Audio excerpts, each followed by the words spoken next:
again to Henry Zimpa International Academy here at Neuronova Science once again. And today we're going to be treating the fourth part of our topic 2 in the JAMB syllabus. And there we have it, and that's what we're talking about, fungi. In the last class we already discussed protista. Now, fungi, basically, when we hear the word fungi, what should come to our mind are heterophytic plants like organisms. So they're heterophytic, but they are plants-like. So they have the appearance of that of a plant, but they are not plants. Do you understand that? And they're heterophytic, meaning that their mode of nutrition, they do not synthesize their food. So from that point there, you can easily conclude. I'm giving you things you need to note down as somebody prepare for an O-level exam, JAMB Biology. Now, one of the things you now need to note down, since we said they are heterophytic, that means they can't produce their food by themselves, is that they are chlorophyllous. So when we say they are chlorophyllous, it means that they do not have chlorophyll. So since they don't have chlorophyll, it means that they do not photosynthesize. They do not photosynthesize.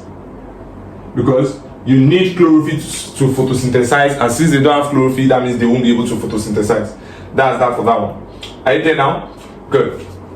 Now, one important thing I want to bring your mind to about the fungi is that for your level, we are going to be exploring just 3 categories of fungi, and there we will call it, we have the mold. We have the mold.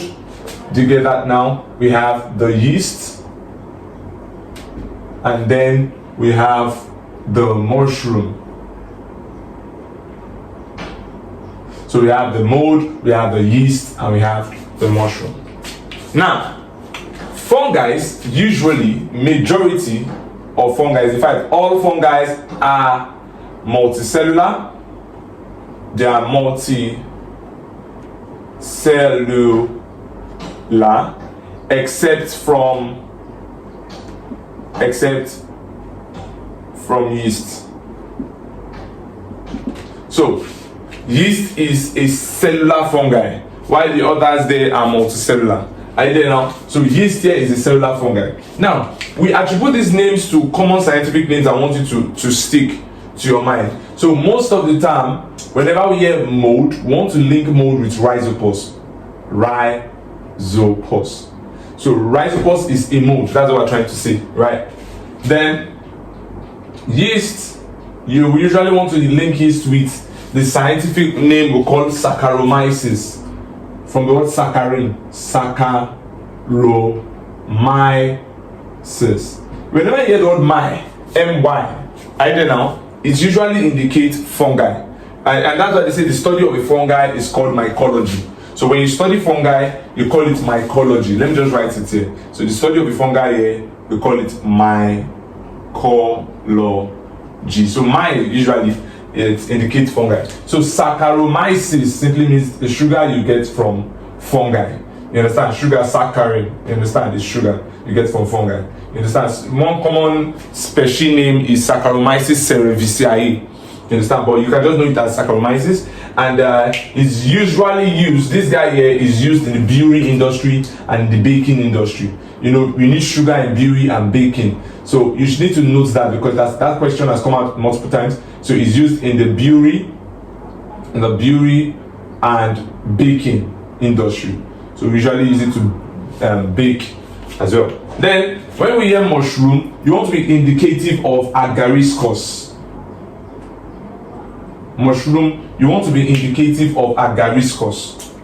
Maybe agaricus bisporum or whatever. Agaricus. So why am I saying this here? Because you can be presented with any of the name formats to indicate these basic organisms that are fungi. So if they don't write mushroom, they will write agaricus. You should know that agaricus is mushroom. If they don't write yeast, they might write Saccharomyces. You should know that's the yeast, which is the cellular fungi. Remember, I told you, this here is the cellular fungi. It's a cellular fungi. Then we have the mold. If you don't see them right, mold, that this guy, that grows on bread is also rhizopus. All right, so here now we have this as an introductory concept into fungi.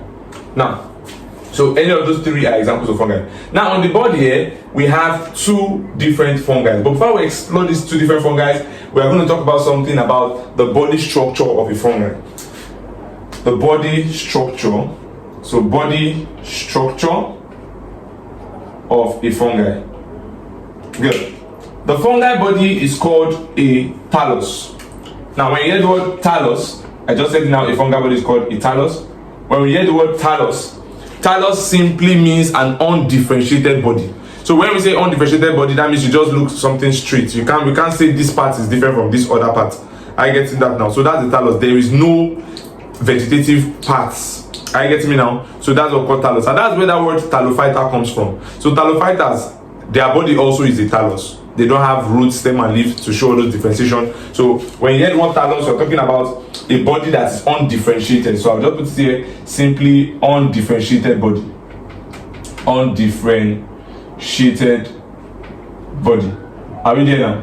Good. And these fungi also, we're talking about things about their body. Now, these fungi also, their body, which is their thallus now, is usually covered in something that we call chitin.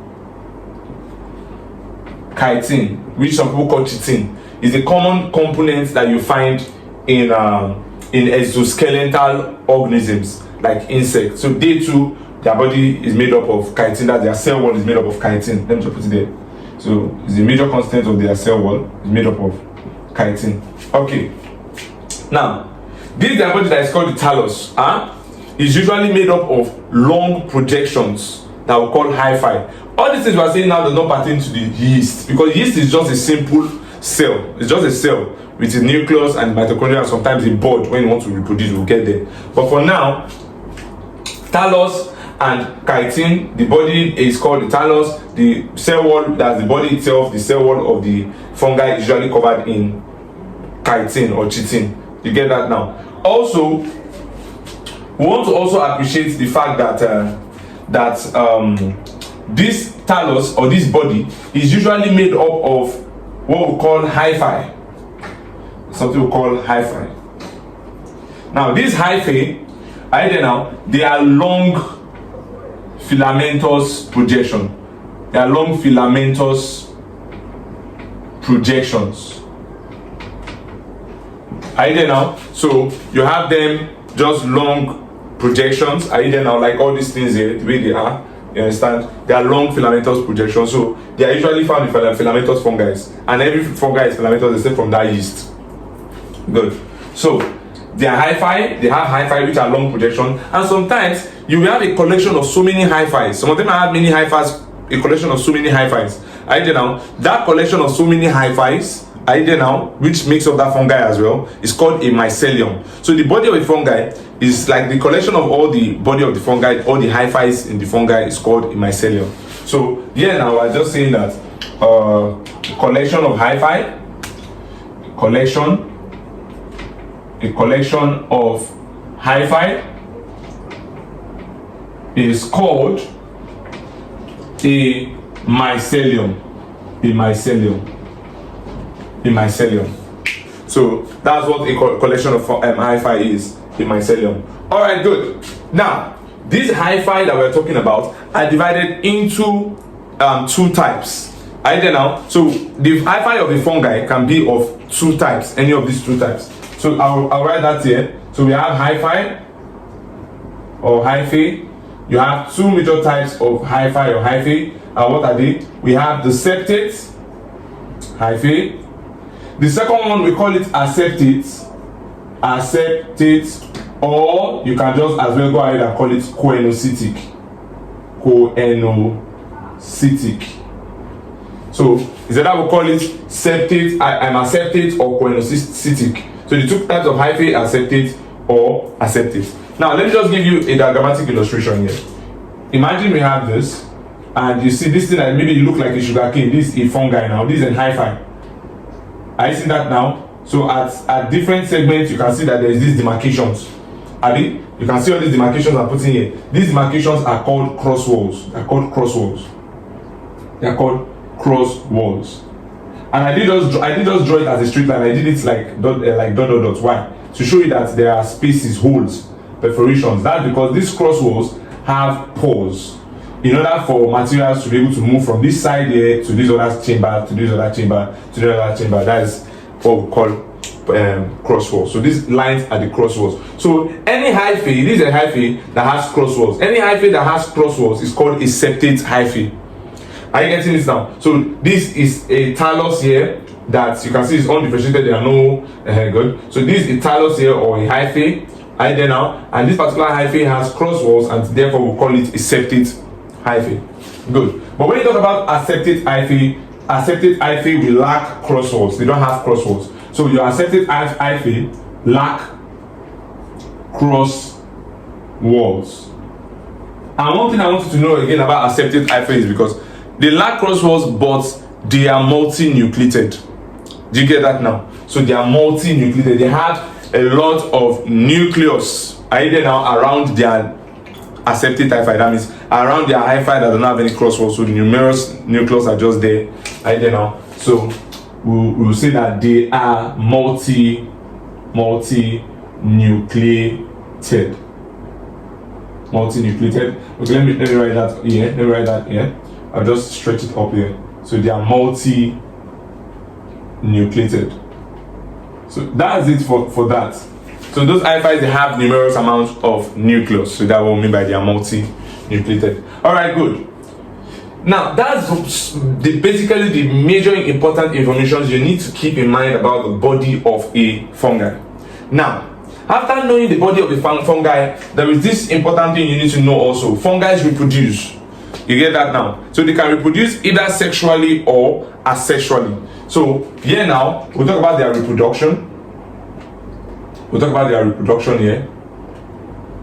So they can reproduce sexually, right? And we know the meaning of sexual, where you just need only one parent and their exchange of gametes. Then you now have asexual. And sorry, sexually you need two parents with exchange of gametes, and asexual there's just the need of single parents, and we don't need the exchange of gametes. It can occur through different means, binary fission and other things. But now that we're dealing with fungi, their asexual means is by spore formation. So we say they are reproduced asexually, majorly by spore. So they do sporulation.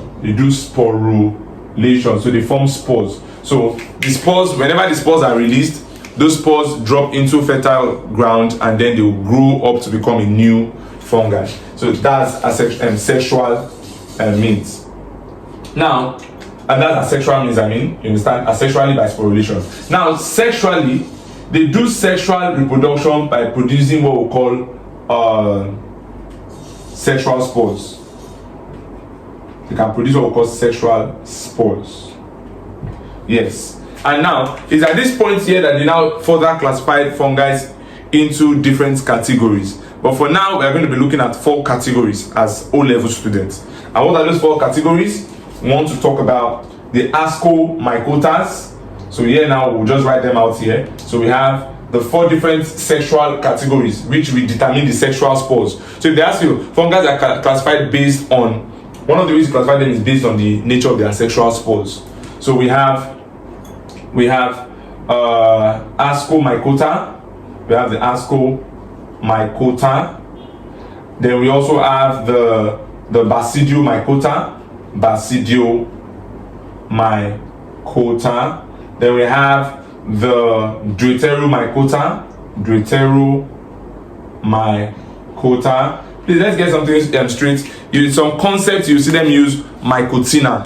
Ascomycotina, deuteromycotina is not wrong as well. It's still very correct. It depends on the system of classification that they are utilizing in that article. So you have ascomycota or mycotina, basidiomycota, or you call it basidiomycotina. You have deuteromycota, you call it deuteromycotina. Also, you now have the last one that we call zygomycota. Understand? So now, this ascomycota, basically what they have as their sexual spores is called ascospore. You see, it's very simple from the name. Basidiomycotina is called, we have basidiospore. That's the name of their sexual spore. Then for I skipped deuteromycotina and mycota for a reason. I'm coming. Zygomycotina, you have zygospore. Now back to the deuteromycota. In deuteromycota, there is no known. The sexual spore is unknown. Yes, and that's why they call this guy. They call him fungi. They call him fungi imperfecti. Imperfecti. Why? Because the sexual spore is not known. Okay, so that's that for that. That's that for that. It's very simple. It's very, very direct. All right, good. Now, when we hear ascomycota, one of the major examples you want to take note for ascomycota is the yeast. So yeast is a major example of ascomycota, and some molds as well. Some molds. Now, like we said here when I said mold rhizopause, I'm just trying to make you understand that the most commonest molds are the rhizopause, like for your level. You understand? We have so many kind of molds. You understand? A lot of things are molds, but just know that here. So some molds, not rhizopause per se, some molds are ascospores, but yeast generally are ascospores. So I just need you to have it in mind in this way. When you hear ascospores, you want to take note of yeast. Yeast. So if they ask you what is the sexual spore of yeast, it is ascospores. These guys are, these ascospores they are sac-like. They are sac-like fungi. So just have it in mind, sac-like, very important. Now, the basidio, a major example you want to note in basidio is the mushroom. Is the mushroom. So mushrooms are basidios. Basidios, mushroom. So this one here, you usually see them call them club fungi. Like club fungi. So sac fungi were asco, club fungi are basidio, which are the mushrooms. Do you get that now? So then you now have the zygomycotas. The zygomycotas. Your zygomycotas usually are your rhizopause. That's where you have your rhizopause. So your zygomycota, that's your rhizopause. Very interesting. Then your deuteromycota, this guy here, your deuteromycota is a very important one. There is a very important example there that help in clinical stuff, and that's what we call penicillin. Penicillin. That's the penicillin notatum that we use in producing penicillin. Very important. They used to ask that question by Alexandra Fleming. You understand? He was the first person to isolate the penicillin from the penicillin notatum, which is a deuteromycota. And I told you deuteromycotas are fungi imperfecti. Why? Because their sexual spores are not known. So all these things are sexual spores. These things are the classes. You understand that now? So that's that for the reproduction in fungi. Now let's now discuss the final part before I will explore these diagrams you see on the board. So the final part here now is where we'll talk about their nutrition. So the nutrition in fungi, let me just do that here. Nutrition in fungi. Nutrition. So when we want to discuss the nutrition in fungi, you should know that fungi nutrition can be parasitic, it can be parasitic, it can be saprophytic, and it can also be symbiotic. Now when we say it is parasitic, we're trying to say that what? That they depend, that is, they live at the expense of other organisms that we call hosts. So they derive their nutrients from those organisms, and most times they cause diseases to those organisms. For the parasitic fungi that we said, parasitic, we said they live at the expense of other organisms called hosts, right? We can divide them basically into two. We have those that are parasitic to plants and those that are parasitic to animals. Yeah. So we have the plant parasitic fungi, we have the animal parasitic fungi. Example of the plant parasitic fungi is a fungi we call Colectotrichum falcatum. So we have the Colectotrichum falcatum, and then now we have another one that we call the Fusarium. The major species Fusarium oxysporum. Now this collected trichum falcatum, what plant does it affect? It affects sugarcane. Sugarcane. It causes red spots on sugarcane. So when you see sugarcane, I see all those red parts. Many of you used to say that's the sweet part. You know the part I'm talking about. That part is collected trichum falcatum infestation that made it red. So it's a parasite. Good. Now, Fusarium oxysporum. Fusarium oxysporum affects bananas. Causes death in banana. They used to ask that question. It causes death in banana. So that's okay for that. Then when we want to talk about the animal fungi, then we'll be talking about things like Candida albicans. Candida albicans. They used to ask this one, which causes candidiosis. Idea now is a fungal infection in females, in humans. It happens to females. When you hear a female is having fungal infection, majorly is candidiosis, it's Candida albicans. Then we have that common ringworm. Ringworm. I just used a ringworm, but its name is what? Epidemophyton. So epidemophyton or trichophyton. So those are animalistic parasitic fungi. You get that now. So aside from that now, we also have the symbiotic fungi. So when we say symbiotic, that means the fungi and the host. No, now we can't call it the host. The fungi and the second party benefit from each other. And there are two major associations there I want you to take note of. Two major associations. And what are those associations? I want you to take note of what we call the lichen. Some people call it lichen again. It's lichen. The lichen, and then we have the other one that we call the mycorrhiza. The mycorrhiza. These are things you see in your exam, so you must know it. Now, when you say lichen, what is lichen? Lichen is a symbiotic association between a fungi and a lower organism. So between fungi and lower organism like algae. So when they ask you what's the association between a fungi and an algae, algae is a lower organism. What kind of relationship will be existing between a fungi and an algae? That's lichen. It's symbiotic. What kind of association is existing between a fungi and a higher plant? Maybe a leguminous plant, a higher plant. That one is mycorrhiza. So I'll just write in front here. This one is fungi plus lower in brackets algae.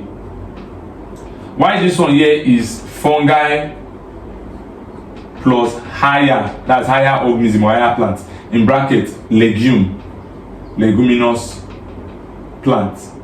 So that's that for that one. That's that for that one.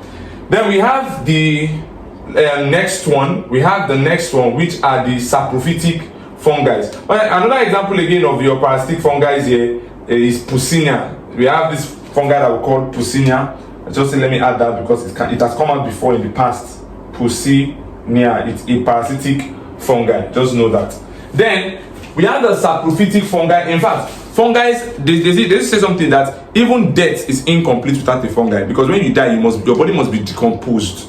You get, and it's fungi that do all the decomposition. So that's saprophytic properties, the ability to grow on dead, decay organic matters. So that's saprophytic fungi. So they grow on dead, decaying organic matters, and that's where you find mushroom. You get that now. So you have saprophytic fungi, you have saprophytic fungi, and then we talk about mushroom. Are you there now? All right. So good. We've been able to explore a wide range of all these things. Now, what are the importance of fungi? We use them in the brewing industry. We said earlier in baking as well. That's Saccharomyces cerevisiae, which is your what? Which is your yeast. We also use them in medicine, in producing antibiotics, and I mentioned that at the course of the lecture, which is penicillium that was extracted first by Alexander Fleming, which is an antibiotics, right? Then we also utilize fungi economic and even in feeding, because some people feed on some kind of mushroom. There's some species of mushroom that are edible, now, and they also generate economic power. You understand? Economic development in sales. So those are part of the importance of mushroom. Also, they complement our ecosystem because they fall into decomposers. They help in decomposing materials and returning nutrients back into the soil. Okay. So here now, these are the two major diagrams you can see in your exam as pertaining to this course fungi. You can see in this place here in the syllabus, They said we should talk about mushroom and rhizopus. This is your rhizopus, which is your bread mold, and this is your mushroom. So let us quickly label and identify some of the parts, and that will be all for this lecture. First thing first here, all these things are hi-fi, and this is also an hi-fi, and this is also an hi-fi. You can see that now. So some people, they will go and label really hi-fi. So what do you call this? Oh, sporangiophore, right? A sporangiophore is also an hi-fi. So let me just label it this way. We have this, which is the same thing as this here. That guy there is called sporangiophore. There's a difference between sporangiospore and sporangiophore. I call it sporangiophore. Sporangiophore. Sporangiophore is the vertical hi-fi. Are you there now? Sporangiophore is the vertical hi-fi. But when you see this guy here, this horizontal guy here, this guy here is called a stolon, which is the horizontal hi-fi. A stolon is a stolon. Is an horizontal hi-fi. It's like the stem, horizontal stem. It's aerial. You find it in the surface of the ground. And then this is the part that goes into the ground here. They call it the rhizoid. The rhizoid. The rhizoid. So the sporangiophore, the stolon, and the rhizoid are all hi-fis. They are all hi-fi. They are all hi-fi. Are you getting that now? The stolon is the vertical hi-fi. What's the function of the stolon? As you can see, it serves as point for the growth or the projection of the sporangiophore. You can see it's along the stolon you have growth points, point of growth for the sporangiophore. Are you see that now? Good. And it also serves as point of growth for the rhizoid. Some people will call this rhizoid part, some people will call it a mycelium. It's not still wrong. You understand that now? Some people call it this mycelium. Okay, so when you go up the sporangiophore, you will see that you end on this thing that is here. This thing that is here is trying to support the mass of the spores, because all these red stuffs here are spores. Those are the spores. You can call it the spores. Are we there now? Some people call it the sporangiospores, but it's actually spores. Those are the spores inside there. So this guy here that is supporting the spores here, this edge here, this curved edge here that is supporting the spores, this is the same thing here but exposed. You get? We call that the columella. The columella. Are you there now? So that's the columella. So the function of the columella is to support the mass of the spores. And then you have it. You now have the sac itself. The sac itself. As you can see here, this is the sac itself. In this case here, the sac has burst open. That's what we call the sporangium. The sporangium. If you don't want to call it sporangium, you call it the spore sac. Are you there now? Good. You can call it the spore sac. So we have the sporangium, we have the spores themselves, and then we have the columella supporting the mass of the spore. I'm saying these important things here. I said columella is supporting the mass of the spores. Support mass. Or I can just like that, support spore mass. Another thing they do is that they serve to be able to separate immature spores. Immature spores. So how do they do that? Sometimes there are some partitioning that will be here, and those partitioning are literally helping to keep spores separate from themselves. So that's another thing there when they are immature. So when the spores are matured, they burst open and they get released into the atmosphere for dispersal. Are you getting me now? And when they burst open, that this sporangium tears open, there is this fragments that usually remain. They call it collarettes. So this is the collarette. So the collarette is the remnant of the sporangium after it's burst open. So that's the collarette. That will be from where the new sporangium will form again. So that's that for the rhizopus. When we come to this place now, we have a mushroom here. This top part of the mushroom is called the cap. Another name you see them call it is the pileus. The pileus, E-U-S. If you go write P-I-L-L-U-S, you are not, that's not the correct thing. Pileus. Are you not getting it now? So we have the pileus, and the pileus have scales. That's very important because they can ask you this question. You need to know that mushroom, the cap, have scales, and then they usually have this stratification here. It's not really important there, but we'll write this stratification. They have this stratification here. That's striated cells. Good. Now under it, that's where you have the gill. Sometimes it will have spores, and the major function of the gill is to release the spores. I wrote spores. it will have pores, P-O-R-E-S. So the main function of the gills, the spore, is to produce or release spore. Are you there now? So this cap like something like this basidium. That's why mushroom is a basidiomycota, like we said earlier. So it produces the spore. Then this place here is called the stalk. It's called the stalk, or sometimes you can see them call it the stipe. Are you there now? That this stalk or stipe is supporting the pilius, the gill, and the upper structures there. This thing that you see in this place here, this guy you see here, is called the ring.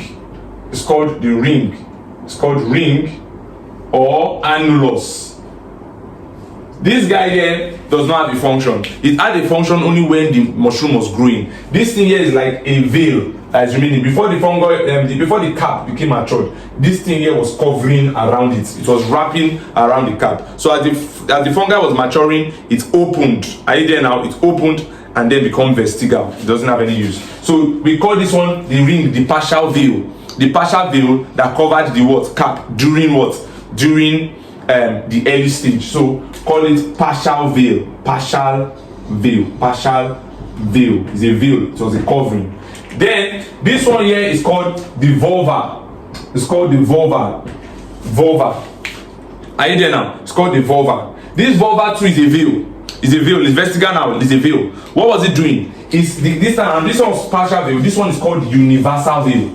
Universal veil. What was it doing? It was not only covering the gill, it was covering the whole mushroom. It was covering the stalk, everything. It covered the whole mushroom. Are you there now? So when the mushroom matured, it opened up and then became vestigial. You get that now? It does not have any significant use. So here now we now have the mycelium. The mycelium. Are you there now? Which is the part that generates nutrients from the soil or the bread or whatever serve as the organic matter it is growing from. You understand? So that is the concept of our fungi. So Henry's Impact International Academy will always get you covered. Make sure you do well to subscribe to our channel, or you click on the notification bell so that whenever we drop content like this, you'll be notified.